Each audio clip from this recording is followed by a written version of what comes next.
காற்றின் வேகம் காரணமாக ராமேஸ்வரம் ரயில் 3 மணி நேரமாக நிறுத்தி வைக்கப்பட்டிருக்கிறது. ராமேஸ்வரத்தில் பலத்த காற்று வீசுவதால் அயோத்தி ராமேஸ்வரம் இடையிலான விரைவு ரயில் 3 மணி நேரமாக நிறுத்தி வைக்கப்பட்டுள்ளது. இது பற்றிய விரிவான விவரங்களோடு இணைகிறார் செய்தியாளர் கார்த்திக், இந்த ரயில் மீண்டும் எப்போது இயக்கப்பட வாய்ப்பு இருக்கிறது? முழு விவரங்கள்.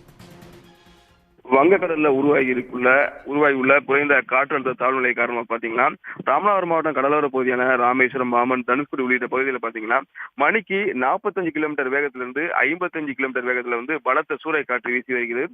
இதன் காரணமாக கடல் மிகுந்த சீற்றத்துடன் காணப்படுகிறது. பாமன் பகுதியில் பாத்தீங்கன்னா காற்றின் வேகம் அதிகரித்து காணப்படுகிறது. மணிக்கு 50 கிலோமீட்டர் வேகத்துல பாமன் பால பகுதியில காற்று வீசுவதன் காரணமாக கடல் சீற்றத்துடன் காணப்படுகிறது.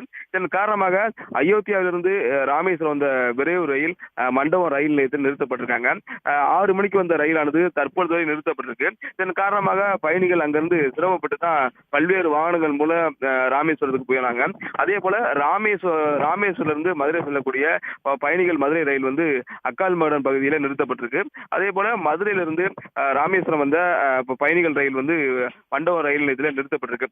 தொடர்ந்து பாமன் பகுதியில மணிக்கு 45 கிலோமீட்டர் வேகத்திலிருந்து 50 கிலோமீட்டர் வேகம் வரை இந்த காற்றின் வேகம் வீசுவதன் காரணமாக பாமன் பாலத்தில் சிக்னல் விழுவாதன் காரணமாக அனைத்து ரயிலுமே நிறுத்தப்பட்டிருக்கு. காற்றின் வேகம் குறைந்த பின் தான் பாமன் பாலத்தில் சிக்னல் கிடைத்த பிறகுதான் ரயில் இயக்கப்படும் என ரயில்வே நிர்வாகம் தெரிவிச்சிருக்காங்க. உடனுக்குடன் செய்திகளை தெரிந்து கொள்ள சன் நியூஸ் பெல் ஐகானை கிளிக் பண்ணுங்க.